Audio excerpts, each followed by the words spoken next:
Hi, everyone. We're going to take a couple more minutes and then we'll get started shortly.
All right, we'll go ahead and get started.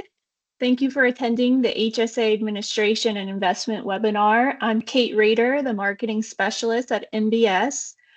On camera, we also have Scott Muir, the VP of Flexible Benefits, and I'll let our presenter Steve introduce himself shortly. If you have any questions throughout the webinar, please submit them through the Q&A, and we will get to them after the presentation. This is a brief presentation, and so we won't take up too much of your time, but we thank you for being here. And Steve, I'll pass it on to you. Thanks, Kate. Thanks, everyone, for joining us. As Kate said, I'm Steve Sandwell. I'm going to be presenting today. I'm part of our business development team. We appreciate you taking the time to join us and learn a little bit more about HSAs.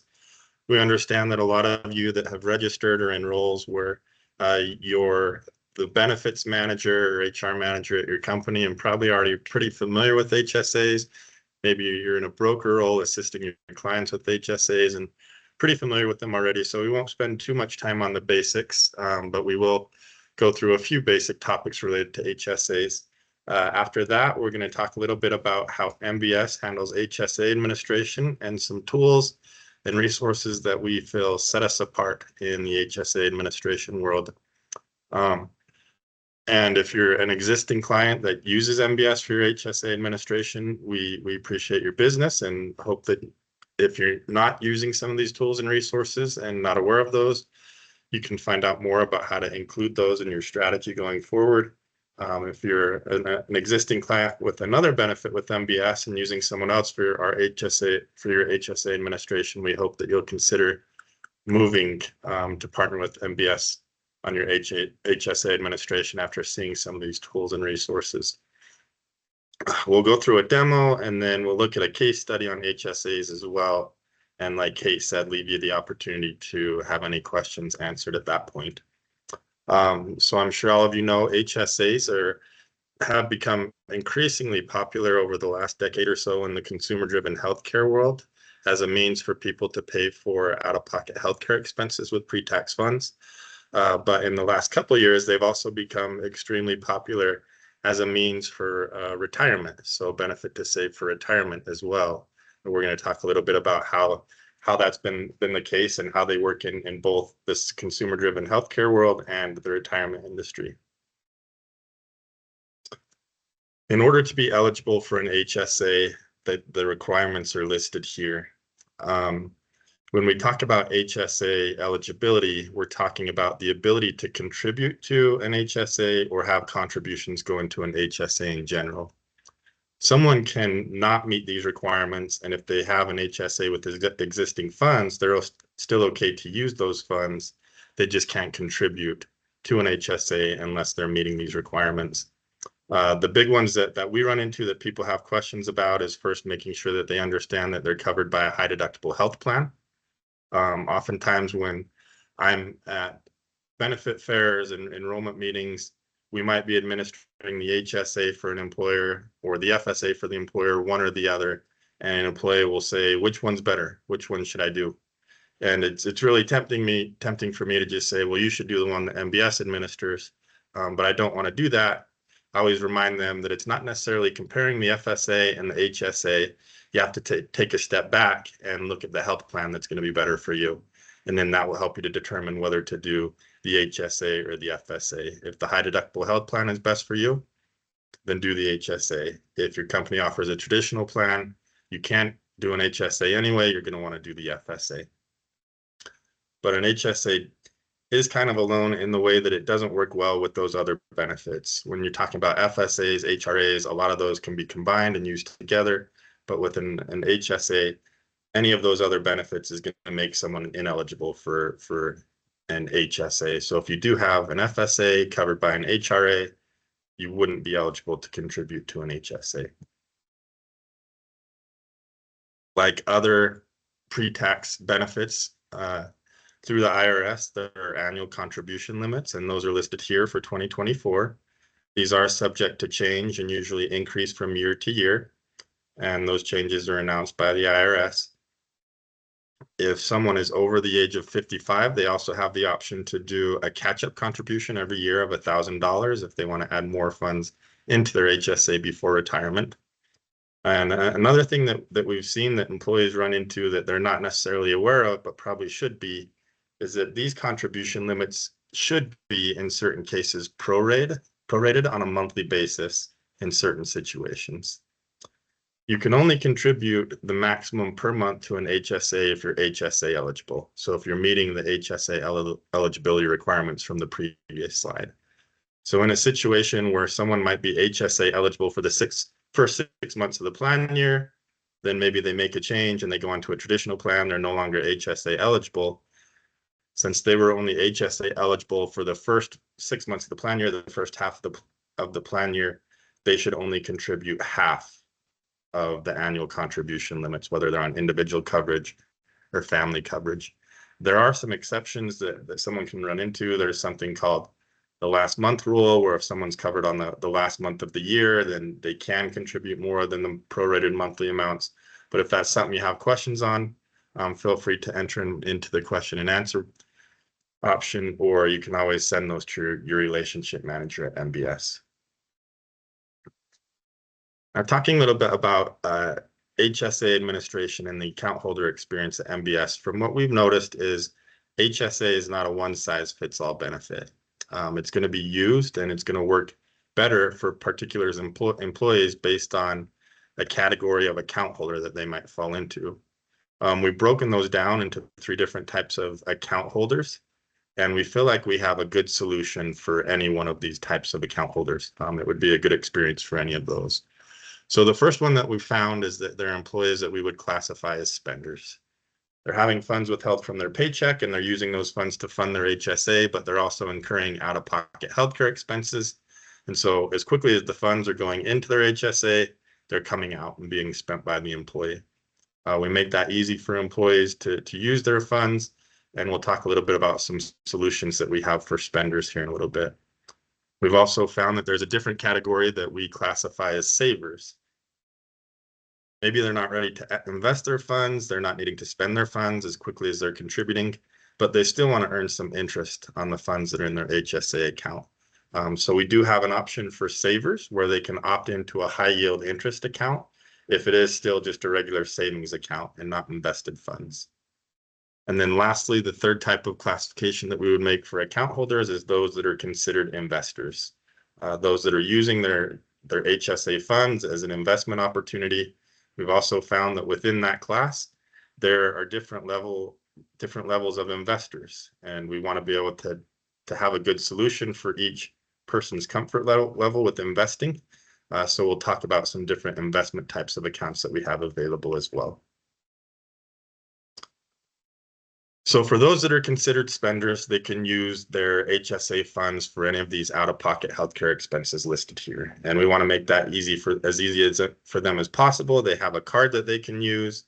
Our card is stackable. And what that means is if you, as an employer, offer a limited FSA as well, so a separate FSA that employees on HSAs can enroll into, if they want to contribute into that FSA and use it for dental and vision expenses, they would only get one card, and it would have both their HSA and their FSA funds on it.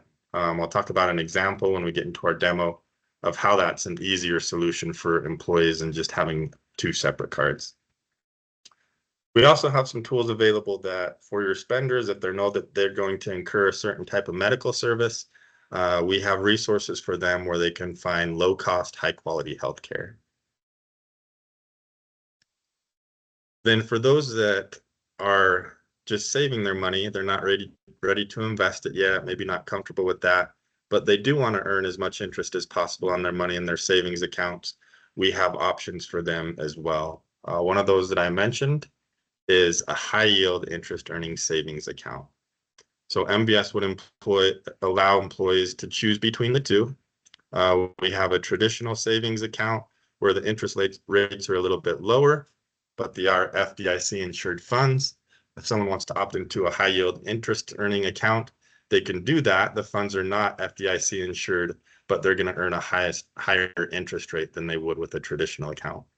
The interest rates are going to vary based on obviously what the interest rates are at the time and also the account balance that the person has in their HSA. To give you an example of what the difference could be, though, from what I saw most recently in the different interest earning options available, the highest difference between a traditional account and a high yield account based on someone's balance was about 10 times. Someone who would put their funds into a high yield interest account was earning an interest rate that was 10 times higher what it would be if they left their funds in a traditional interest earning account. There are a lot of different benefits of using your HSA as a means to save for retirement and investing those funds to get compound interest over time and build your account balance as much as possible. One of those that we have listed here is it's a triple tax benefit. HSAs are often referred to as having a triple tax advantage, which is, as far as I know, the only benefit like that in terms of saving for retirement. It's called a triple tax benefit or a triple tax advantage because funds can go into the benefit tax-free.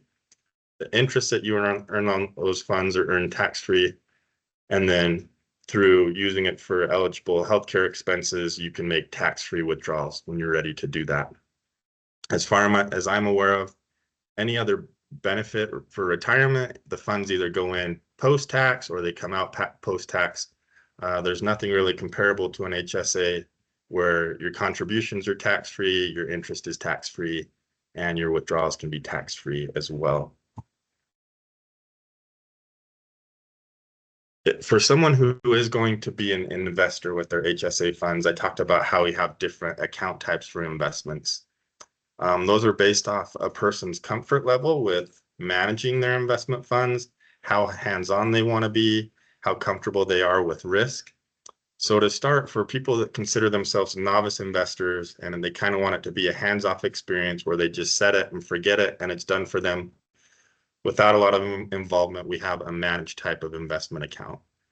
When someone first sets up their HSA with MBS and then sets up their investment account, they would decide if they want a managed account. They would walk through a process where they're letting our system know their comfort level with risk, what kind of performance they want to see, and then everything's kind of managed for them in a hands-off way after that. A person also has the option to set up a self-directed account. This is the type of investment account that someone would want to use if they have a little bit of experience with investing. They don't want it to be completely hands-off, but they do want to have some involvement with it over time. They could set up a self-directed investment account. This one's kind of like middle ground between the three options. It isn't completely hands-on, like I said. It's kind of a cross between do it for me and let me do it myself. And then for those that are really savvy investors and skilled investors, they can set up a brokerage account where they're completely managing it themselves. It's not just set it and forget it. They have a number of options to invest in individual stocks and yet ETFs, and we'll kind of go over that process here in our demo to show you what level of choice a person would have if they had a brokerage investment account type. I'm going to switch over to our participant portal to demo a little bit of what someone would see. Just missed it. If they had an HSA with MBS, and we'll primarily walk through the investment process. A lot of you are probably going to be familiar with this if you have your own HSA or an FSA through MBS. But the first thing that a person is going to see when they log into their account is our homepage. It'll show them the benefits that they're enrolled in. It'll show them their recent transactions. It'll show them anything that's going to make their life easier. Like if they haven't set up direct deposit yet for reimbursements, they can do that. If they had submitted a claim for an FSA or an HRA and it needed more information, they would see a message on that. But specifically focusing on HSAs, they would also see their HSA. And as I talked a little bit about making it easy for spenders, if you're a company that also allows people to contribute to a limited FSA for dental and vision purposes, if they do enroll in health in an HSA, we do have one card for both benefits. So we won't look at the details of this from within the portal, but you can see here that someone's elected $1,500 for their limited FSA. And let's say there's an example where they're going to have LASIK and the total cost is going to be $2,000. If they knew they had that $1,500 in their limited FSA and they had enough to cover their difference in their HSA, they just swipe the card. Our system will pull from the limited FSA first for dental and vision expenses, and then any remaining balance will be pulled from their HSA. We've heard in other examples from competitors where if someone has both benefits, they'll be given two separate cards. So there's a little bit of guesswork for them. They have to say, run this card for this amount, then run this card for a different amount for the balance. But with the MBS debit card and HSAs, they don't have to do that. It's all just handled for them within the system. So focusing more on HSAs within the portal. If we click on that, we'll get some more detailed information about a person's HSA. It would show them their balance, what they have invested. For someone to be able to invest funds, if they have an MBS HSA, we partner with an HSA custodian called WealthCare Saver. And so the minimum that someone has to have in their cash account and their HSA is $1,000. Anything above $1,000 can be invested. They can set up automatic investments if they just want their contributions to automatically be invested every pay period. They have the option to do that. And they just have to maintain that $1,000 in their cash account to continue investing. As long as they do that, they can continue to make investments. If for some reason their balance falls below that, they need to bring it back up to 1,000 before they're able to invest again. We want to look at information related to a person's investment account with MBS. So I talked about how we have three different types of accounts: a managed account for novice investors, a self-directed account for intermediate investors, and a brokerage account for experienced investors. When a person first sets up their investment account with MBS, they would choose the type of account that they're most comfortable with. Whether they consider themselves experienced or novice, they would make that decision. If it is kind of the set it and forget it option, they do walk through more of a process to let us know or let the investment tool know their comfort level with risk. And then from there, it would just be managed for them. The type of account that we're going to look at in this demo is a brokerage account for someone that is more savvy and experienced with investing. And we're going to look at how many options a person has if they have a brokerage account. Before we do that, someone would see the performance level of their investments, and they can decide if they want to see that over the past week, month, year, whatever it may be. They would see the investments that they have within their portfolio here. And then they would have the options to choose different stocks that they want to invest in, different ETFs that they want to invest in. We'll look at an example of the level of options someone has if they do want to manage their investments themselves. So let's say someone wants to invest in Amazon. They would click on that. They would see that right now price of a share of Amazon stock is $193.49. But let's say, for example, for some reason they don't want to buy a full share of stock. They just want to get started with $100 worth of an Amazon share of stock. So they would put that in here.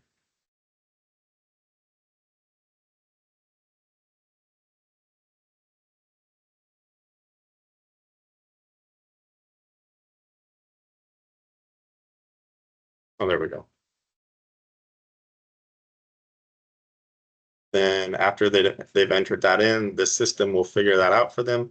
That's going to work out to 0.52 shares of Amazon stock. Our investment platform is all tied to the market, so everything happens in real time. Since the market is closed right now, I'm not going to go through the process of buying the stock. It is something that you can do. It just the purchase wouldn't go through until the market opens again tomorrow. But from here, someone can say, okay, I'm okay with buying 0.52 shares of Amazon stock. I'm going to review the order, and then when I'm ready to buy, I'll click buy. And like I said, when the market's open, it happens instantly. They don't have to wait for a series of a couple days before the funds end up in their investment account. Divesting stocks are just as easy as purchasing them. It's basically the same process where you click the stocks in your click on the stock in your portfolio that you want to sell, and then you have this quick process to divest the funds and remove them from your portfolio and get the funds back into your account. Those are kind of the basics that we wanted to show in our demo. So I'm going to switch back, and we've just got a few more slides to cover. Then we'll open it up for questions and answers. So just to highlight some of our administration capabilities with HSAs, some of the things that we feel set us apart. Again, competitive interest rates, especially with those high yield saving account options. Different investment options for people that have different levels of comfort when it comes to investing and managing their own funds. We help with government reporting. We make the spending process really easy. We make the reimbursement process really easy. If someone has paid using their own funds and they want to get the funds back to them, they just go in and tell us how much money they want us to send back to them. And if they have direct deposit, those funds will be back in their account within a matter of days. So we've talked a little bit about investments and the platform that we have available. As I've mentioned, HSAs are becoming an increasingly popular type of benefit in the retirement world, just because of the ability that someone has to take care of that triple tax advantage. So we found a case study that we wanted to share to show the power of using your HSA compound interest all the way up until retirement, and what that can grow to. So I won't read through this, but we're just going to say there's an employee named Sarah. She's contributing to her HSA. She's financially stable. So when she does have out-of-pocket healthcare expenses, she's still leaving the money in her HSA. She's investing that money, and she's going to try to leave those funds in her HSA and not touch it. Just let interest compound and build and build and build until she's ready for retirement. So I won't read through all of this again either, but we're going to say that she's on individual coverage, so she's going to try to contribute the individual maximum every year. Again, when she does have out-of-pocket healthcare expenses, she's leaving those funds in her HSA. She's leaving them invested. She's going to save the receipt so that she can take money out of her HSA when she's ready, but she's not going to do it until she's closer to retirement. So over the course of 20 years, she continues to contribute the annual maximum. We're going to estimate that she's receiving an average return of 7% in interest. And by allowing that to grow and grow and grow over the course of 20 years, the money in her HSA account would grow to about $200,000 by the time she's 55. So within that 20-year period. Then at that point, she can take all of the healthcare expenses that she's incurred. You don't have to submit for reimbursement for them. You just have to, if you're ever audited, you have to prove that you did incur the expense at some point when your HSA was open. So a lot of people that take this approach, they do something that's called shoeboxing, where the old-fashioned idea is that you put all your receipts into a shoebox and leave them somewhere.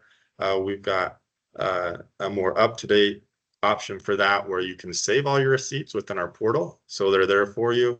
but you don't have to just leave them in a shoebox. And then when she's ready, she can take the funds out of her HSA on a tax-free basis. Hopefully, over this 20-year period, she hasn't incurred $200,000 in healthcare expenses. But if she had, she could just take the funds out and she could use it to do whatever she wanted with those funds. So again, focusing on that triple tax advantage, HSAs are becoming an increasingly popular way to get ready for retirement. Okay, we'll go ahead and open it up for questions and answers. So I'm going to turn it back over to Kate to help us go through those. All right, thanks, Steve. We do have a few questions.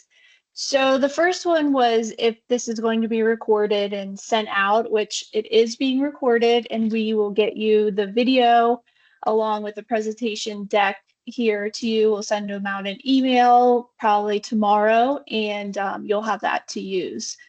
The next question we have, I have an employee who is not enrolled on our company's medical plan, but the employee is enrolled in their spouse's HDHP plan at the spouse's employer. Can this employee enroll in our HSA when they are not on our company's medical plan? So they could, as long as they also meet those other eligibility requirements that were in one of the first couple slides. But what they would be able to contribute between them and their spouse is going to be based on the coverage level of their spouse. And so those contribution limits would still come into play. But if they wanted to, they could still open their own HSA account. Okay. All right. Next question. How does one register for an account, and do we get instructions in an email?